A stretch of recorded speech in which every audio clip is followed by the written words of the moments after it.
And then I said, that's not a camel, that's my wife. Ugh, I know, I should be in stand-up. Thank you everybody for coming, and welcome back to everyone who tuned in last week.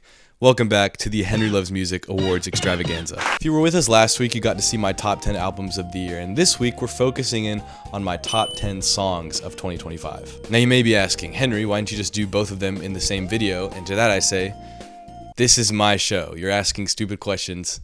We're moving on. But in all seriousness, the reason I give these two lists their own videos is because there's a lot of songs that came out this year that don't fall under the album category. They either got released in EPs, mixtapes, singles, just whatever you want to call it. They didn't come out in an album, but there were still a lot of amazing songs that came out this year. Whether it's foreshadowing a sound change for next year or it was just a fun one-off single, I tend to like this list a lot better than my top 10 albums list because it's a lot more focused on the songs I really liked. You may also be asking, Henry, is this list going to be the same as your top 10 albums list? Is it going to be just songs off of those albums, etc, etc? And to that I say, no, there's a handful of albums on my top 10 list that don't make it onto this list. That's simply because there was a lot of EPs and singles that came out that, in my opinion, had a song that was better than the best song from that album. You'll kind of see what I mean as we go along, but that's just some housekeeping so you don't click off the video because you think I'm going to be unoriginal. Please stay. Last week I also presented 3 out of the 6 Henry Loves Music Awards I've created for this extravaganza, so throughout this video we'll be presenting the last 3. I'll either present them when I get the opportunity to talk about the artist or just kind of willy-nilly. We'll see as we go. And the last question I'm sure you guys are begging for the answer for is, Henry, you changed. This whole award show aesthetic era that you've been doing for the last few weeks, you've had on professional clothes. What happened to that? And while yes, it's true I looked amazing, awesome, and handsome in these clothes, I got something really fun this week called... maybe not that fun. It's really funny, around this time last year when I was filming this exact same video, I also got really sick. And so I don't know what it is about December in particular, but it is never kind to me, unfortunately. And while the medication is working, I'm still definitely feeling the effects. So I just kind of threw something together. It's not really that important, but I thought it was funny. But with that being said, my name is Henry. I love music. This is where I talk about it. These are my top 10 songs of 2025. Let's go. To start the list off, at number 10, I have Booyah Beach by Young Morpheus and Dirty Art Club. I apologize if I got that wrong. I'm really trying my best, but I think that's how you pronounce it. The song was kind of a no-brainer pick from the Young Morpheus and Dirty Art Club album. The sampling on this track is insane. The grooviness of the drums and the bass that kind of backline the track with the, I want to say it's a saxophone, maybe it's a French horn. I'm not a like instrument nerd, but whatever instrument is kind of coming in with the melody is just exquisite. It's so good. And I think Young Morpheus's flow, his inflections, the way that he raps on this song complement that groove really well. It kind of goes in the same like wave pattern that this beat is flowing in, which is kind of hard to explain, but if you listen to the song, you might know what I mean. I meant to say this in the last video, but Young Morpheus and Dirty Art Club are kind of like Bizarro, Freddie Gibbs in The Alchemist a little bit. There's a lot of similarities in the two albums that they released, but Young Morpheus and Dirty Art Club have their own spin and their own way of making these kind of samples and these kind of songs unique that I think Booyah Beach paints perfectly as like a baseline for the project. Given the opportunity, I could talk for hours about how much I love this album and Young Morpheus, so the fact that it's at the 10 spot is very telling of how great some of the songs that came out this year were. At number 9, I have Take Me By The Hand by OK Lou featuring Blade. I think the really cool thing about the new OK Lou album is you could kind of pick any track from it to say this is the best one and this goes at the number 9 spot on this list, and I wouldn't be mad at you at all. I knew I was going to put one of the OK Lou songs at this spot, but it just took me a while to figure out that this was my favorite from that album. I think it shows OK Lou's talents perfectly as a producer, composer, singer. The beat behind this track is entrancing. It's very like hypnotic. In a way, it makes you feel like you're loading through the PS2 intro screen, which is something I kind of said in the last video, but like, I just can't get it out of my head how perfect of an explanation that is. And I think Blade's verse and his accompaniment is also really good, which might be an unpopular opinion. Blade's verse on this album was kind of give or take. A lot of people didn't like it, a lot of people did. I, for one, really liked it. I think Blade's singing voice really matches this kind of aesthetic and this production that OKLU brings forth, and I think it complemented it really well. Also, the music video for this track is very cool. I can't show it because I'll get copywritten, but it really adds to like this dreamy, hypnotic, retro aesthetic that I was kind of putting forth. Awesome feature, awesome song, awesome number 9 spot. But let's go to number 8. At number 8, the first track that didn't have its album on the top 10 album list, I have Bebe Kids by Zaloopers. Ugh, the things I could say about this song. I'd like to put it out there that I was very much a late bloomer when it came to Zaloopers' album from this year, Dolly Ain't Dead. I regrettably didn't listen to it right when it came out, but when I did, I thought it was extremely good. But this song in particular, like, blew me away. It has this really like funky and groovy beat that's just like, oh my goodness, you're hitting the stank face the entire time it's playing, especially as soon as it kicks in. During his set at the Live Laugh Love tour with Earl Sweatshirt, as soon as the beat kicked in, I could hear everybody around me just going like, this beat is ridiculous. And I think that kind of production is what Zaloopers performs best with. His very like exaggerated, kind of funky way that he raps matches this production really well, even when he's talking about serious topics. And I think overall that's what made this song something I came back to a ton this year. It's just so good. I think it kind of got a lot of people into Zaloopers too. People that I talked about that listened to Dolly Ain't Dead as their first Zaloopers album were like, dude, I didn't know Zaloopers had songs that sounded like this. This is amazing. So good work, Zaloopers. I would clap, but I'm holding a microphone in my hand and I don't want to drop it. It was expensive, but good work. But because of all the songs that came out this year, I could list 7 more songs that I liked more than this one. So let's go to number 7. I don't really know where I was going with that. I was going to make like a 7, 8, 9 joke, but I couldn't really think of how. All I can think of right now is 6, 7, so Flu is taking my humor away. At number 7, I have Al Pays Du Cocaine by Geese.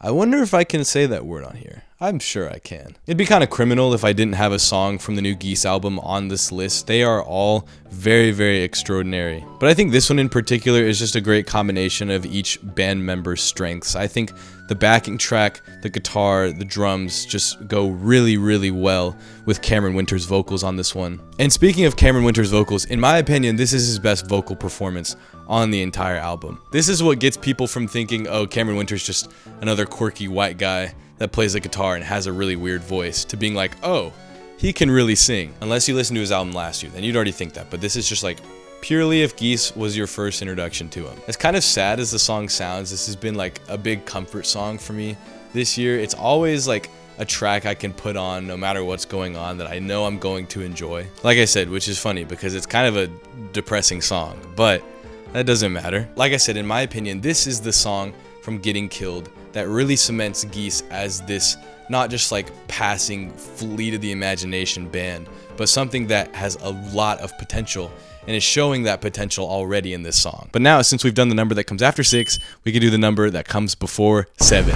At the number 6 spot, I have Promise by Wayland. If I were to make a best EPs of 2025 list, You Can't Climb the Mountain in New York by Wayland would 100% be at the top. Wayland has had a really interesting pivot in his career, going from SoundCloud raps to this really retro 80s like synth pop aesthetic, which from what we already heard is a very fleshed out sound on his album Vices, is continuing to improve a lot from what we can hear on this EP. And Promise is the prime example of it. It sounds so interesting. It's very hard to put into words. It's very dance, it's very pop, it's very retro. It's this really like interesting groovy track, and it has this really interesting instrumental break that my friend described as like something you hear while investigating in one of the DS Ace Attorney games, which again, I think that's spot on. But the song just has this really interesting sense of dreamy nostalgia to it that I think Wayland's vocals also complement really well with. He's repeating a very echoey reminder of this promise that he talks about throughout this entire song, and I think the echoey and dreaminess of it kind of paints it as like a promise that you think of for a very long time. And the track, again, paints that narrative really, really well. That EP was one of the most underrated things that came out in 2025. This song was one of the most underrated songs that came out in 2025. And I really, really, really hope that we're going to see more from Wayland in 2026, because this sound is really, really working for him. I also just think it's really funny how he went from rapping about robbing people and buying Bitcoin with their money to making like nostalgic love songs. Say what you will about that, but we're gonna move on. Alright, it's about that time in the video where I take a moment to introduce the 3 different awards that I'll be giving in tandem with the top songs of the year. These are awards that don't fit in a single category, but are here to point out really cool accomplishments that I've seen around music and are just a chance to give out some extra flowers to the artists that deserve it. And the awards that I'm gonna do in this video are Best Breakout Artist, Best Small Artist, and Best Side Project. And to start it off, we're going to present the Best Breakout Artist Award. This is an artist whose first year releasing music was such a breakout and successful year for them, whether it was the festivals they performed at, the songs that they made, or just the overall quality we saw from them. Their fans and their audience truly built up in support this year and really showed how good the music they released was. And I think for this award, this should go to Party of Two. Now technically, while Jada and Swim, the members of Party of Two, have released music as a group before, the group has gone through multiple different members, trials, tribulations that have led up to the forming of Party of Two. They not only released their first single as a group together, they released their debut album, America's Top Party, to a resounding success, which led them to perform at Camp Flog Gnaw, led them to go on the first leg of their tour, and just have this insane fan base that they built all in this year. Not only is their music good, their visual media is something I've been boasting about all year. They have such pure creative direction when it comes to the music videos and the teasers that they put out for their songs. It's so incredible. The lengths they go to get some of these shots is just insane. And again, I would show them if I wasn't going to get copywritten, but you'll just have to see for yourself. I couldn't be more proud of the success that Jada and Swim are seeing after the lengths that they had to go through to get to where Party of Two is at right now. It's just super amazing. They totally deserve this award. And I'm in a good mood. I think while I'm at it, we're gonna go with the next award, the Best Small Artist Award. This is an artist with under 1,000 monthly listeners who has just been grinding and releasing insane amounts of music with great quality, which is not only setting up this artist's future, but is also building a stable and really good foundation for their career right now. And for this one, I'm gonna have to go with Boot Raymond. It's very rare you see the amount of passion and drive in small artists that Boot Raymond has. The young rapper is taking inspirations from all across rap, whether it be lo-fi and experimental or like early 2000s rap. You can hear it all across his music. And when I mention his music, I don't do it lightly.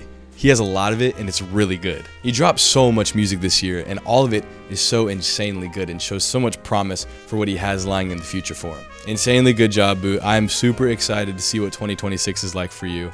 Could not wait. All right. We'll get back to the list. Stop hounding me. I know what you guys are here for. Let's get to number 5 on the list. At number 5, the 5th best song of the year, I have Dust Bowl by Ethel Cain. Oh my goodness, when I tell you the fight between this song and Nettles was a very hard fought battle, I don't want to talk about it. Let me explain why Dust Bowl is number 5. I think each song on Willoughby Tucker, I'll Always Love You, shows a different strength that Ethel Cain has as an artist, and in my opinion, Dust Bowl shows her strength to combine genres. Well, if you want to get really technical, Ethel uploaded this and quickly deleted it on SoundCloud a few years ago, and in that state, this song had a lot more focus on an ambient / noise centered genre. The only instrumentation was this really gritty and droning synth with a sample of a Duster song in the background, with what sounded like Ethel singing into a fan, but the final version of Dust Bowl really incorporates it well with this album. It switches from that ambient drone section to a very loud and like grunge heavy rock section, with loud guitars and banging drums, instruments that we'd become accustomed to from the rest of the album that are being tied in with this genre. And speaking of the combination, that drop into those guitars, I was at a loss for words when I heard this song for the first time. On top of that, I think it shifts the narrative really well from the beginning of the album it's from, where it changes from this more upbeat and positive outlook on the relationship that Ethel and Willoughby have to the eventual crumbling and disintegration of their relationship. I think it transitions these themes and these emotions really well. If you want to hear more about that shift, I uploaded an analysis of Willoughby Tucker, I'll Always Love You a couple months ago. It's a really fun video. I think you should watch it if you like that album. Self-promo. This song was just also really hard to put at number 5 because it is so good. But number 4, would have to say it's better. At number 4, I have Before Photo by Nectarine Girl. If you know Ball, aka you watched my last top 10 songs video, you'll know that Nectarine Girl had the number 1 song of last year. She is, in my opinion, one of the most underrated artists in music right now. I think her technical and creative ability far surpasses a lot of the music that we see in mainstream right now, and I think that this song, Before Photo, is a really good representation of that. It's a bit of a buzzer beater pick. I think the song came out like a week and a half ago, maybe 2 weeks, but it is so good. To the like classic rock sounding guitars that lead us into the song, to the echoey and like droning vocals that she has layered throughout this track, to the subject matter, it's just so good. Since it came out, I don't think there's been a day where I haven't listened to this song. It's so good. Going through the feelings that she's discussing on this song of wanting to change and wanting to be better physically, but that want to be better kind of infecting your mind and thinking that you, at the state that you are right now, isn't good enough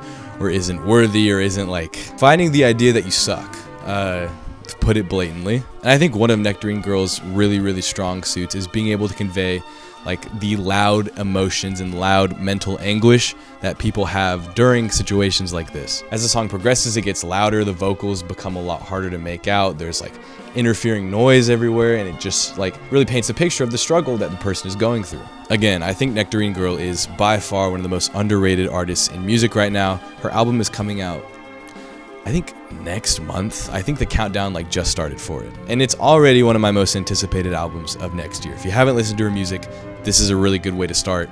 You should go check it out. But we need to move on to number 3. At number 3, I have Dream Flasher by Jane Remover. This song was another situation where I knew a Revenge Seekers song would be on this spot, but I had no idea which one it was going to be. Feels like I have a new favorite Revenge Seekers song every week, but consistently I think Dream Flasher has been the best one. Not only is it paying homage to 2 of the songs she released the year prior, Flash in the Pan and Dream Sequence, but I also just think it has the best production and best vocal performance on the entire album. The beat is outrageous. I don't think I'd be able to think of something like that in my wildest dreams. It's loud, it's dancey, it's ravey, it's really riddled with like these cool video game sound effects that I really enjoyed, that I think just paint who Jane Remover is as an artist really well. Along with the lyrics, I think the lyrics paint what the album is as a whole really well. I think Dream Flasher is just like a prime example of Jane Remover's talent. And while we're on the topic of Jane Remover, let's present our final Henry Loves Music Award, Best Side Project. This award was made for an artist that was releasing music under a different name,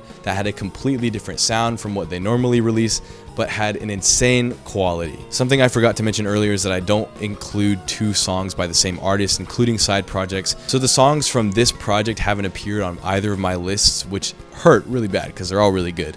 But this was my chance to spotlight them as I wanted to. And this award goes to Jane Remover and her side project Venturing. Venturing has been this really interesting look into the more emotional and depressing side of Jane Remover with these psychedelic like sob rock songs that we've heard. The album that released this February, Ghost Holding, is amazing, and to come in the form of a side project that wasn't even the main focus of Jane throughout that entire year or the year before when it was being recorded is so insane to me. You have songs that discuss the fear of being alone, the fear of being used, the fear of dying, all on these incredibly gritty and dreamy tracks that are just, it's just so good. Like I said, it was really difficult not to include anything from Ghost Holding on these 2 lists, just for the simple fact that I do think Revenge Seekers is a better album, and I do think the songs as a whole are better, but I didn't want to include both albums on this list. But you get Best Side Project Award, bro.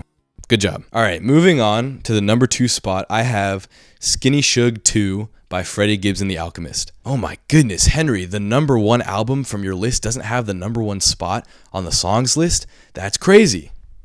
It's true. But even though it's not on the number 1 spot, this was my favorite song from Alfredo 2, and I think is one of the best songs Freddie and the Alchemist have put out, like, of all time. The beat is crazy, the synth in the background is insane, the sample work that the Alchemist put into it is nuts, and Freddie just gets so deep into his bag on this song, it's insane.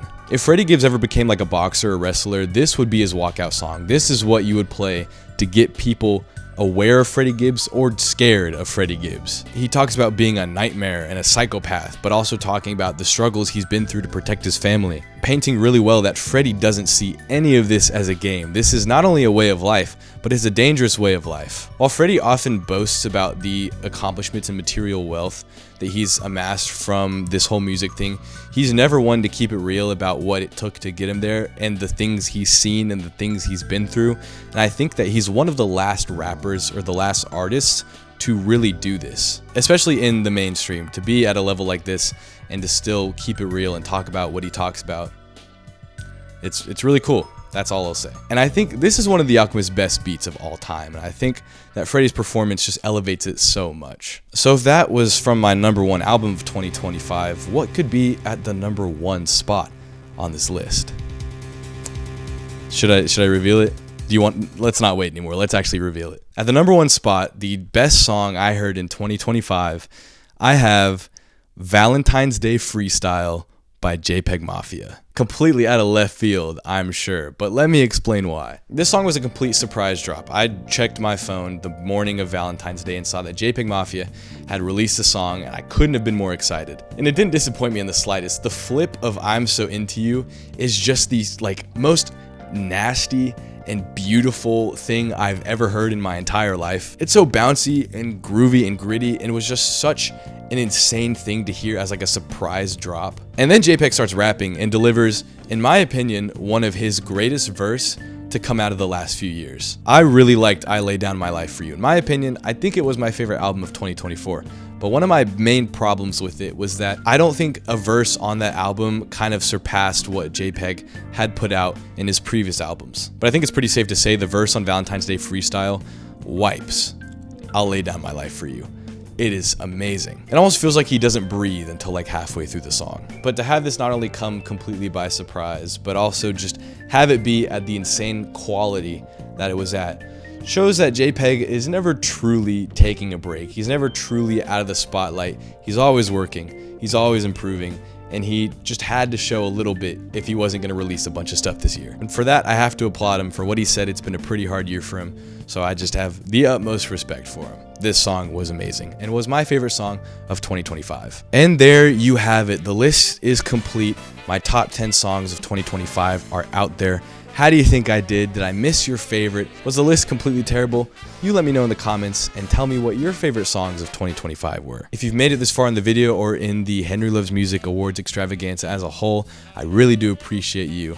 It means so much to me that people care about these kind of things that I put out, and it's just such an awesome way to round out an amazing year. Speaking of an amazing year, I'm going to drop a video on New Year's Eve talking about how much this year has meant to me, because there's a lot I want to say and I can't just fit it in an outro of a video. So pay attention, look out for that if you want to see it. But if not, that's 2025 for Henry Loves Music. No matter if this is your first time tuning into me or you've been tuning in all year, thank you so much for all of your contributions. It means so much to me. Get home safe, everybody. Take care of yourself. I will see you guys in the new year. This has been the Henry Loves Music Awards extravaganza. My name is Henry Loves Music. I love music. This is where I talk about it. Good night, everybody. I'll see y'all later.